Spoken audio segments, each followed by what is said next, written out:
no texto de Marcos, capítulo 14. Assim os irmãos farão exercícios, não é? Marcos, capítulo 14, em reverência à palavra de Deus. De pé nós iremos ler dos versículos 1 até o 11. Louvando, a minha voz foi aquecendo, não é? Muito bom. Diz assim então o texto da palavra de Deus. Dali a 2 dias, era a Páscoa e a festa dos pães asmos. E os principais sacerdotes e os escribas procuravam como o prenderiam, à traição, e o matariam. Pois diziam, não durante a festa, para que não haja tumulto entre o povo. Estando ele em Betânia, reclinado à mesa em casa de Simão, o leproso, veio uma mulher trazendo um vaso de alabastro com preciosíssimo perfume de nardo puro, e quebrando o alabastro, derramou o bálsamo sobre a cabeça de Jesus. Indignaram-se alguns entre si e diziam, para que esse desperdício de bálsamo? Porque este perfume poderia ser vendido por mais de 300 denários e dar-se aos pobres, e murmuravam contra ela. Mas Jesus disse, deixai-a, por que a molestais? Ela praticou boa ação para comigo, porque os pobres sempre os tendes convosco, e quando quiserdes, podeis fazer-lhes bem, mas a mim nem sempre me tendes. Ela fez o que pôde, antecipou-se a ungir-me para a sepultura. Em verdade eu vos digo, onde for pregado em todo o mundo o evangelho, será também contado o que ela fez, para a sua memória, para a memória sua. E Judas Iscariotes, um dos 12, foi ter com os principais sacerdotes para lhes entregar Jesus. Eles, ouvindo-o, alegraram-se. Ele prometeram dinheiro. Nesse meio tempo, buscava ele uma boa ocasião para o entregar. Tá bom até aqui a leitura bíblica. Senhor Deus, a sua palavra foi lida e agora nós iremos ouvir a pregação da palavra. Ó Pai, usa a sua palavra no poder do seu Espírito para a edificação das nossas almas. Exorta-nos, edifica-nos e consola-nos nesta manhã. É o nosso pedido a Ti, ó Deus. Humildemente quebrantados, suplicamos a Tua presença, Sua graça salvadora e também, ó Deus, o Seu conforto e alento nas nossas adversidades. É assim que oramos no nome santo de Jesus, Teu Filho. Amém. Vocês podem ficar sentados, por favor. Capítulo 14, versículos 1 até o 11, nós encontramos aqui um texto, sobretudo dos versículos 3 ao 9, em que o rei, o Messias, é ungido. Note que esta unção foi para o seu sepultamento. Se observarmos o capítulo 14 com mais detalhes, veremos que a Semana da Paixão, se olharmos para o contexto literário, a Semana da Paixão começou no capítulo 11, no versículo 1. E aqui nós vemos os acontecimentos de quarta até sexta-feira. Versículos 1 e 2 e versículos 10 e 11 estão a falar basicamente dos eventos que quando começa e quando termina este período aqui, desses dias. Faltavam 2 dias, como está no versículo 1, para a Páscoa e para a festa dos pães ázimos, ou dos pães sem fermento. A Páscoa iniciava-se na sexta-feira, portanto, os acontecimentos dos versículos 1 e 2, e dos versículos 10 e 11, ocorreram na quarta-feira. Os versículos 3 ao 9 é uma espécie de parêntese. Nós encontramos essa estrutura chamada de sanduíche no Evangelho de Marcos em muitas ocasiões. O sanduíche, os irmãos já sabem que tem o pão em cima, o pão de cima, o pão de baixo, mas no meio está o mais importante, a carne, o bacon, não é isso? Portanto, se vamos estar com fome, desculpa ter dito isso, mas o ponto aqui é que o que está no meio é o ponto mais importante que o narrador quer enfatizar. Então ele abre um parêntese e inclui aqui, portanto, um relato. Nós chamamos isso de inclusão. o texto começa e termina com o mesmo assunto da traição. Perseguição, a intenção de matar Jesus e aquele que traz Jesus para entregar Jesus, com esse objetivo. Então, início e fim. Mas no meio está, então, o relato da mulher que ungiu Jesus. O parêntese aqui da devoção desta mulher, entremeado, portanto, por uma trama de traição de um membro do círculo íntimo de Jesus, cria um contraste entre fé sacrificial e traição. Um contraste entre fé e traição. Este é o ponto do texto. Há um contraste entre aqueles que querem matar Jesus e dessa mulher que está honrando Jesus, adorando Jesus, exibindo uma fé sacrificial.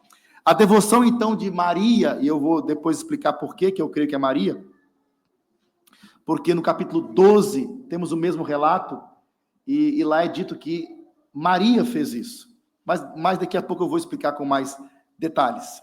Maria, ela se dedicou, então, ela se destaca, literalmente, em contraste vivo com a malignidade de Judas. Então, pensa aqui nesta mulher e pensa em Judas Iscariotes. Temos aqui dois contrastes e duas ações distintas. O unguento caríssimo aqui da mulher é um sacrifício de fé, ao passo de que a trama de Judas para trair Jesus, para trair o seu mestre por uma soma de dinheiro, é um sacrifício da fé. Enquanto ela está oferecendo um sacrifício de fé, Judas está sacrificando a sua fé pelo dinheiro, o sentido oposto, literalmente. Com relação à celebração da Páscoa, apenas um dado importante histórico para enriquecer o nosso conhecimento.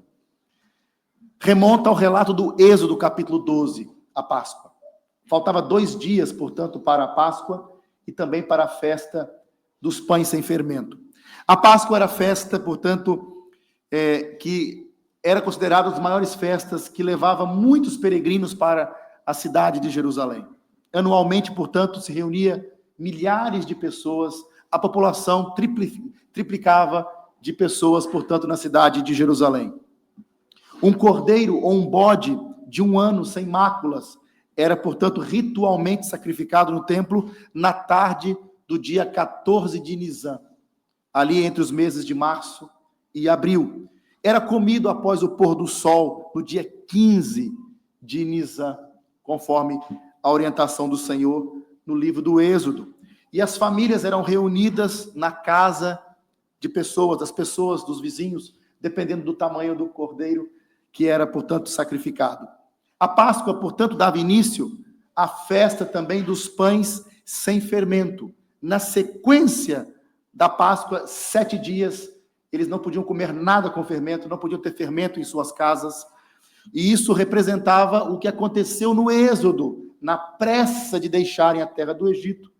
Não tinha tempo para esperar o pão ser levedado, então eles comiam pães ázimos, relembrando a libertação deles, portanto, da terra do Egito, e retirar o fermento também tem essa ideia de retirar o mal, o pecado de suas vidas. Então os judeus, historicamente, foram celebrando esta festa. E Marcos, então, aqui, ele está datando, literalmente, a crucificação de Jesus no dia anterior ao sábado. É o que vemos em Marcos 15, 42. A crucificação de Jesus foi no dia anterior ao sábado. A última ceia foi na noite anterior, portanto, quinta-feira. E antes do dia da Páscoa seria, aqui nessa ideia de antes desse dia, seria numa quarta-feira, o dia em que Judas Iscariotes conspirou, então, com os líderes religiosos para trair Jesus. Para vamos ter uma ideia dos times de tudo isso nessa semana, considerada por nós uma semana redentora na história da humanidade. Nos versículos 1 e 2, nós vemos, na descrição da trama contra Jesus, esta conexão com a Páscoa. E naquela Páscoa era imolado um cordeiro. A linguagem é de morte. E é interessante que necessariamente descreve o cordeiro pascal, apontando para quem? Para Jesus. Nesta Páscoa, o cordeiro de Deus que tira o pecado do mundo seria sacrificado por nós. Os religiosos, os líderes da nação de Israel, aguardavam, conforme está no versículos 1 e 2, uma ocasião oportuna para matar Jesus, e eles decidiram que deveria ser depois da Páscoa. Então, qual era o plano? Vamos matar Jesus depois da Páscoa, porque eles temiam também, obviamente, as multidões das pessoas que amavam Jesus. Portanto, essa declaração, não durante a festa, diziam os conspiradores, mas Deus, o Todo-Poderoso, dizia, na festa. Portanto, o que Deus planeou aconteceu como Deus havia estabelecido. Jesus foi sacrificado na Páscoa, porque Ele é o nosso Cordeiro Pascal, que foi sacrificado por nós. Então, esta trama foi frustrada por Deus, a trama dos inimigos de Deus. E Cristo foi imolado pelos nossos pecados. Agora, dos versículos 3 ao 9, aqui está o cerne, o centro aqui desse relato. Jesus, ele é ungido para a sua incumbência. Ele é preparado, ele é ungido para a sua incumbência messiânica, que é ser sacrificado por nós. Jesus e os discípulos ainda estavam hospedados em Betânia, é o que diz o texto. Jesus, ele teve uma última refeição tranquila na casa de Simão, o leproso. Provavelmente o seu anfitrião aqui. Simão certamente não era mais leproso, porque ele não poderia estar a oferecer um jantar em sua casa se ele ainda fosse leproso de acordo com a lei. Provavelmente, ou possivelmente, o próprio Senhor Jesus tenha curado este homem da lepra. E quando vamos observar o capítulo 12 de João, que é o texto paralelo, dos versículos 1 ao 8, aprendemos lá que esta mulher, com o frasco de unguento, é Maria de Betânia. Aquela Maria, irmã de Marta e irmã de Lázaro, que Jesus ressuscitou.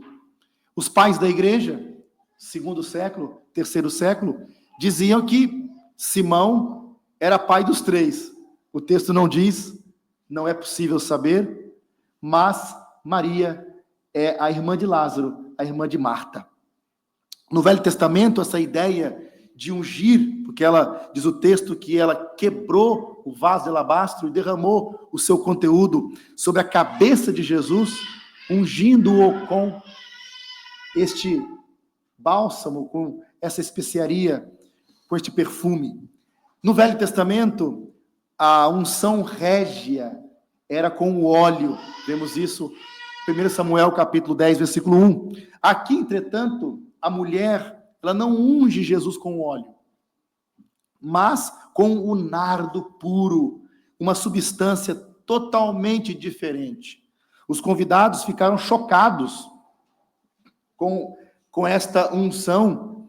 Eles estimavam que o frasco de nardo valeria mais de 300 denários, ou 300 dinheiros, como aparece no versículo 5. Aprendemos depois em Mateus 26, 8, que é a narrativa paralela, que esses objetores que ficaram escandalizados com o desperdício de tanto dinheiro para ungir Jesus, são os próprios discípulos. Lá em Mateus 26, 8, diz que quem ficou chocado com isso foram os próprios discípulos e particularmente Judas Iscariotes, como está em João 12, versículo 4. Mas ele não estava nada comovido, porque diz o texto lá em Judas 12, que ele era um ladrão. O argumento deles, então, desses discípulos, é que aquele unguento era muito valioso e que ele foi desperdiçado quando os pobres precisavam tanto de ajuda, de alimentos. Mas Marcos aqui, inspirado pelo Espírito Santo, ele relata que ela quebrou o frasco, literalmente, o que significa que ele não poderia ser mais reutilizado. O conteúdo todo foi lançado sobre Jesus. Este foi o ponto que ainda escandalizou. E o que significa, então, 300 denários? Um denário correspondia a um dia de salário na terra de Israel. É o que vemos na parábola dos lavradores, na parábola em que, Mateus 20, por exemplo, versículo 2, Aqueles homens que trabalharam todo dia receberam quanto pelo dia de trabalho? 1 denário. Então, 300 denários era o equivalente a quase um ano de trabalho. Ela lançou quase um ano de trabalho. E, naturalmente, era um dia de trabalho para um homem a trabalhar na lavoura. As mulheres, naquela ocasião, não tinham condições de receber esse salário. Portanto, provavelmente, tratava-se de uma herança de família, de um bem muito precioso, e que ela colocou tudo à disposição para ungir o Senhor Jesus. Não podemos saber, meus irmãos, se a indignação aqui dos discípulos de Jesus se deve à preocupação com os pobres. Não podemos mensurar e saber se eles de fato eram apaixonados pelos pobres. Ficaram tão preocupados com o desperdício, pelo amor que tinham pelos pobres. Não sabemos se é o caso, mas, como em geral nós sabemos, o pobre tem sido apenas um pretexto para outros motivos. E pode ser isto. A motivação de Judas certamente não era por generosidade. Os discípulos, quaisquer que fossem os seus motivos, eles consideraram a devoção dessa mulher custosa demais e um verdadeiro desperdício totalmente desnecessário. Então, consideraram aqui que é como se Jesus não merecesse aquilo.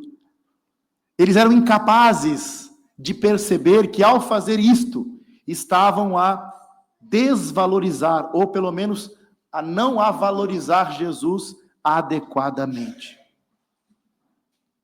Observe, meus irmãos, e aqui eu diria, já para a nossa reflexão, como aplicação para as nossas vidas, que a condenação deles diminui a mulher, diminui também o seu presente, a sua dádiva sacrificial, o seu sacrifício de fé. No entanto, ao afirmar que poderia haver um uso melhor, um uso mais adequado para aquele dinheiro, eles estavam naturalmente a diminuir Jesus e a considerá-lo como indigno de tamanha extravagância. Como assim lançar tudo isso sobre ele? Tem uma coisa melhor para fazer, você poderia usar esse dinheiro para alimentar os pobres, sem perceber. Eles estavam a diminuir Jesus, desvalorizando Jesus. Meus irmãos, o mundo, a sociedade, de um modo geral, nunca teve problemas com a religião moderada. Aprenda isso de uma vez por todas. O ímpio, o descrente, o sem Deus, o perdido, o pecador não redimido, ele não tem problema nenhum com a religião moderada. E o discurso é muito importante a religião, a fé. Eu acho tão bonito, eu acho que a pessoa tem que ter fé mesmo. Só que tem que ser moderado. Para que todo domingo ir para a igreja? Para quê? Vai de vez em quando. No batismo, no casamento, no funeral. A religião moderada, quando é moderada, é tolerada. Todo mundo tolera a religião moderada. Também não tem problemas o mundo com a riqueza, com muita riqueza, com muito poder, com muito sexo, com muita influência. Mas tem problemas com muita fé. Quando uma pessoa exibe muita devoção, dedicação a Deus, incomoda. Um pouquinho menos, irmão. Tá, tem fé demais aí. Fé demais cheira mal. Ou seja, vemos uma repressão, e às vezes dentro da própria igreja, de quem se dedica a Deus, dedica sua vida como missionário. Ô jovem, não estraga a sua vida, não. Você pode ser um bom médico. Não vai estragar sua vida sendo um pastor. Não seja louco. E você, meu filho, de jeito nenhum vai ser pastor, vai ser isso, aquilo, outro. Nós, todos nós, às vezes somos apanhados, por assim dizer, nesta fraqueza humana de defender a religião moderada, como se tudo que não fosse no padrão secular moderado é fanatismo, é loucura. Então essa mulher foi evidentemente vista como alguém, uma fanática. Onde já se viu? Ela pegou tudo que tinha e jogou lá em cima de Jesus. Isso é uma tragédia, não se pode fazer uma coisa dessa. Então, a mulher considera Jesus digno do seu sacrifício, ao passo que os discípulos não sentem a mesma coisa com relação a Jesus. Inclusivamente, o texto diz que eles repreenderam ela severamente. Então, a sociedade aceita a religião moderada. E quando alguém se dedica para Deus com intensidade, ele é severamente atacado. Isso sempre foi assim e continuará a ser assim. Os que são espirituais, a todos discernem, mas os carnais não discernem nada. E não pode discernir aqueles que são espirituais também. Eles não conseguiram. É triste ver isso no texto. Porque esta mulher mostrou o que significa ser uma verdadeira discípula de Cristo. O deixar tudo e seguir Jesus, ela entendeu a lógica. Eles não tinham entendido ainda. E não tinham entendido muitas coisas, mas ela entendeu. O versículo 6 mostra aqui para nós que no momento em que eles começaram a repreender aquela mulher, Maria, Jesus disse: deixai-a, porque a molestaste ou a molestais, ela praticou boa ação para comigo. O que eles chamaram de extravagância, Jesus chamou de boa ação. Então, os discípulos, eles julgam pelas aparências. Nós, seres humanos, Jesus julga pelos motivos do coração. Então, segundo o padrão deles, era um desperdício, mas para o padrão de Jesus, era uma boa ação. Olha o versículo 7. Jesus, no versículo 7, remove o argumento dos objetores. Os pobres, ele disse, estarão sempre presentes convosco. Eles, então, sempre podem receber os vossos gestos caridosos. Vocês podem ser caridosos sempre, mas eu nem sempre estarei convosco. Jesus, ele não estará fisicamente presente para sempre com eles. Então, eles devem aproveitar a oportunidade para mostrar amor a Jesus agora, não depois que ele foi embora. Então, aqui, o Senhor Jesus faz uma coisa que só ele pode fazer. Porque ao evocar os pobres, os discípulos evocaram amar o próximo como a ti mesmo, sim ou não? Mas Jesus coloca-se acima de tudo. Ele é o bem mais precioso que existe, incomparavelmente. Ele está presente, deve ser honrado agora. Ele tem prioridade sobre todos os outros bens. Então, a extravagância dessa mulher mostra que só ela compreende o valor incomensurável do Senhor Jesus. Note o versículo 8, que Maria demonstrou o seu amor aqui antes da morte de Jesus. Inclusivamente, ela antecipou-se para ungí-lo para o seu sepultamento. Olha o que ela entendeu. Porque as outras mulheres, quando nós vemos no capítulo 16 de Marcos, versículos 1 ao 6, as outras mulheres também pegaram essas especiarias para ungir o corpo de Jesus. Elas foram ao sepulcro para fazer isso. Só que quando elas chegaram lá, ele já não estava mais lá. O anjo disse: ele não está mais aqui. Ele já ressuscitou. Mas ela fez isso no tempo adequado. Portanto, quando elas chegaram lá, ele já não estava mais porque já tinha ressuscitado. E às vezes, nós somos assim. Nós demonstramos o nosso amor como David demonstrou amor ao seu filho Absalão depois de morto. Às vezes, nós entregamos as nossas flores depois que a pessoa morre, e não durante a vida. Mas esta mulher não. Ela ofereceu a sua dádiva generosa, a sua fé sacrificial, e derramou tudo em Jesus enquanto ele estava lá. Quando as outras foram, já era tarde demais. E os discípulos nem deram conta, nem aqui, nem depois. Versículo 8. Obviamente, antes do Pentecostes, antes da conversão deles, eu não diria conversão, eu diria do momento que eles compreenderam completamente o plano. Versículo 8 nos mostra que ela fez, o que pôde. E aqui tem um ponto que eu saltei uma parte da narrativa, e saltei intencionalmente, que é o capítulo 12, versículo 40, lá no final. Eu queria ler convosco esse texto de Marcos 12, versículo 40. Vamos do 41 para frente, até o 44. Assentado diante do gasofilácio, observava Jesus como o povo lançava ali o dinheiro. Ora, muitos ricos depositavam grandes quantias. Vindo, porém, uma viúva pobre, depositou 2 moedas pequenas, correspondentes a 1 quadrante. E chamando seus discípulos, disse-lhes: em verdade vos digo que esta viúva pobre depositou no gasofilaço mais do que o fizeram todos os ofertantes. E agora o versículo 44, a linguagem é muito parecida. Porque todos eles ofertaram do que lhes sobrava. Ela, porém, da sua pobreza, deu tudo quanto possuía, todo o seu sustento. Jesus diz para a mulher que fez esse ato sacrificial de quebrar aquele vaso de alabastro, derramar o seu perfume sobre ele, de ungir sua cabeça, de ungir Jesus. Ele diz no versículo 8, ela fez o que pôde. E com as mesmas palavras, ou palavras semelhantes, o Senhor Jesus afirmou que a viúva pobre, com a sua doação que consistia literalmente de 2 das menores moedas em circulação, como está em Marcos 12, 44, esta viúva deu de sua pobreza, deu tudo quanto possuía, deu todo o seu sustento, e apesar da imensa diferença nas doações dessas 2 mulheres, uma que deu algo que valeria 1 ano de trabalho, e a outra que deu as menores moedinhas, na perspectiva de Jesus, elas deram o mesmo e receberam o mesmo elogio. Ela fez o que pôde. A outra fez o que pôde.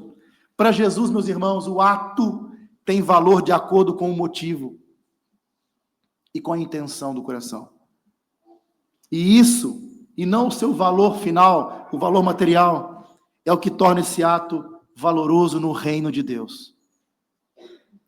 Eu digo isso pois tenho visto que em países muito pobres, pessoas muito humildes sustentam a obra de um modo extraordinário.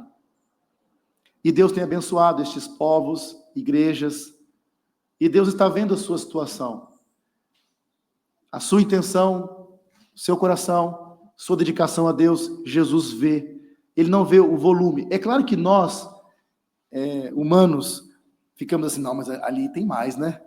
Aquela coisa da mente humana, mas Jesus não olha desse jeito. Ela fez o que pôde. Será que eu tenho feito o que eu posso? Não apenas em termos de ajudar a igreja, não. Em todos os sentidos, como discípulo de Jesus, na nossa vida e dedicação a Ele, para o louvor da sua glória. Quando alguém age dessa maneira, nenhuma dádiva, nem mesmo 2 moedinhas, como diz aqui o texto, é sem sentido. E nenhuma dádiva, mesmo que seja equivalente a 1 ano de salário, é um desperdício. Quando é feito assim, não é desperdício. Quando é feito assim, nunca é pouco. É para a glória de Jesus. E ele vê e alegra o coração de Jesus. Versículo 8. Jesus revela que Maria fez isso para preparar o seu corpo para o sepultamento. Então Maria é uma das poucas que compreendeu os ensinos de Jesus sobre a cruz. Os evangelhos revelam Maria como uma boa estudante da Bíblia. Quem conhece o texto lá de Lucas 10, versículo 39, ou até mesmo o texto de João capítulo 11, Maria aos pés de Jesus e Marta correndo de um lado para o outro. Marta ativista e Maria aos pés de Jesus na sua devoção, na sua busca de conhecer Jesus. Então Maria, primeiro do que os discípulos, compreendeu que este rei vai morrer numa cruz. E ela já se antecipa e dá a sua dádiva para este rei que fará esse sacrifício por amor, porque ela compreendeu o evangelho. Esse é o ponto, ela compreendeu o evangelho. Foi por isso que onde quer que o evangelho fosse pregado, está no versículo 9, o seu sacrifício amoroso seria lembrado, porque ela compreendeu o evangelho. Em Marcos, o termo evangelho, evangelion, aparece pela última vez aqui, nessa passagem, no 14:9. Pela primeira vez apareceu na boca de Jesus também, no capítulo 1, versículo 14. Todas as vezes que aparece a palavra evangelho em Marcos, faz referência à proclamação, o querisso, né? Essa proclamação do evangelho do Senhor Jesus.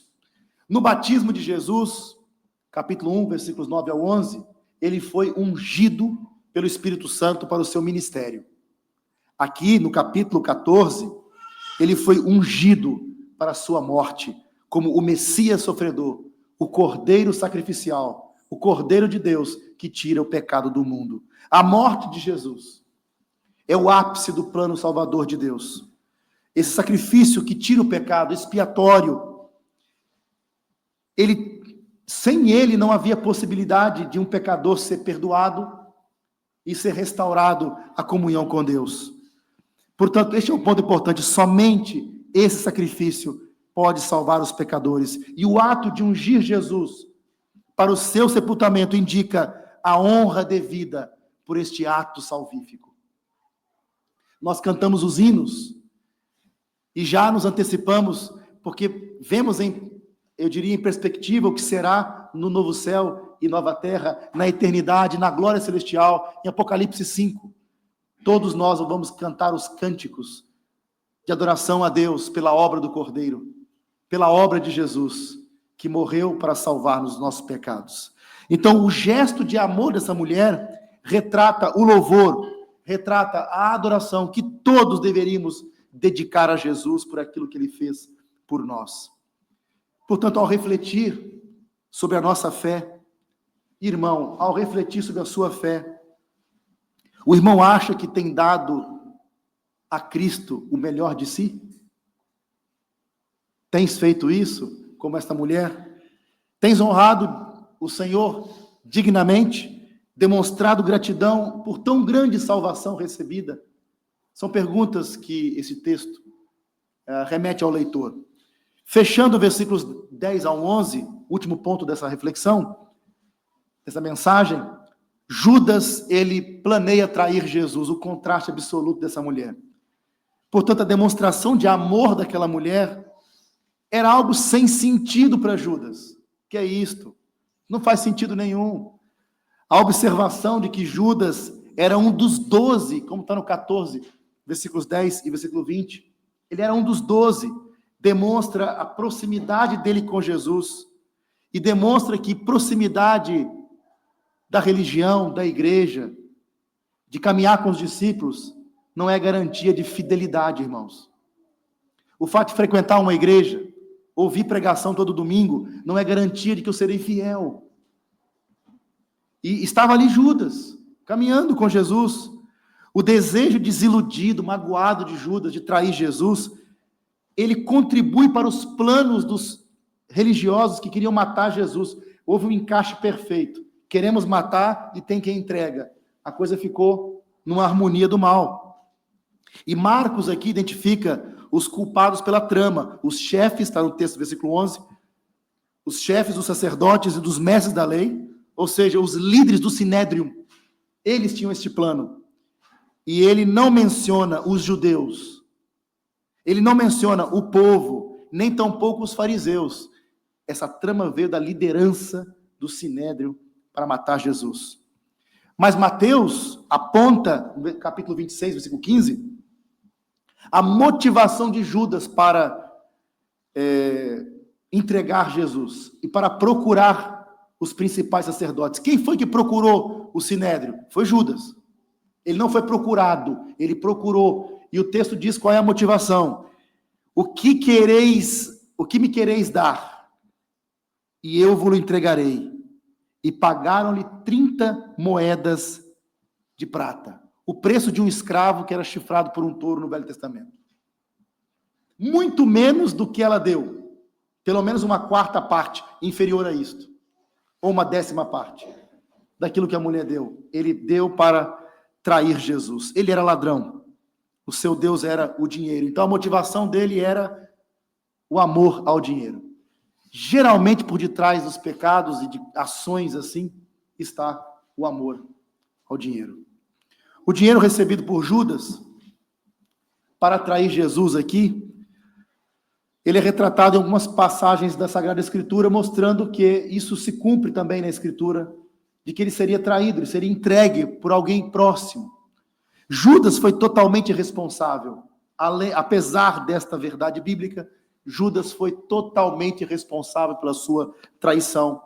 Foi ele que se dirigiu aos chefes da sinagoga, do Sinédrio, e ao contrário, numa das linhas, olha o versículo 11, Eu penso que é uma das linhas mais amargas do Evangelho. É a felicidade daqueles que vão matar Jesus. Olha o texto. E lhe prometeram dinheiro. Nesse meio tempo, buscavam, o versículo 11, e ouvindo-o, alegraram-se. Então, os principais do Sinédrio, quando ouviram Judas, eu posso entregar ele. Eles, que alegria. Felicidade por poder fazer mal contra Jesus. É muito estranho isso, não é? Alegria em fazer o mal. O nome Judas, meus irmãos, tornou-se sinônimo de alguém que trai um amigo, sim ou não? O nome Judas. Aquele lá é um Judas. E é interessante observar que poucas pessoas dão o nome do seu filho de Judas. Tem algum Judas aqui? Quase ninguém quer dar o nome do filho de Judas, né? Porque ninguém quer ter esse nome. Ah, mas tem que ser o Tadeu, né? Judas Tadeu, para não dar problema. Será que, por vezes, esse nome se aplica a nós, no nosso relacionamento com Deus, com Jesus? Será? Por exemplo, será que nós recusamos dar um passo de fé porque temos de pagar, por exemplo, um preço alto demais?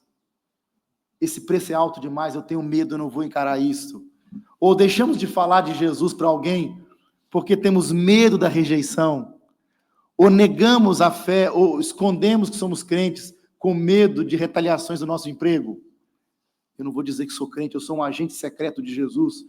Estou a fazer uma excelente obra, porque eu não chego atrasado, cumpro meus deveres. Sim, mas o budista também chega, até chega primeiro. Quer dizer, o não crente faz o mesmo que o outro está fazendo lá. Mas e o testemunho, o evangelho, que é o poder de Deus para salvar no nosso dia a dia com os amigos? Será que nos escondemos porque não temos coragem? Será que não somos Judas de vez em quando? Meus irmãos, se Jesus nos chama de amigos, em João 15:15, sereis meus amigos, devemos estar dispostos a estar ao lado dele e por ele neste mundo. Não ame a glória dos homens em primeiro lugar. Ame a glória de Deus. Não seja moderado na sua fé em Jesus. Seja radical. Radical no bom sentido. Creia verdadeiramente em Jesus. Não seja como os do esporte ou do Benfica, que fazem loucuras pelo seu clube. Faça coisas gloriosas para a glória de Deus, por amor a Jesus. Portanto, se for necessário sofrer por amor a Jesus, amém. Mas não procure sofrer à toa, só se for necessário mesmo, né? Porque de nada vale se não for para a glória de Deus.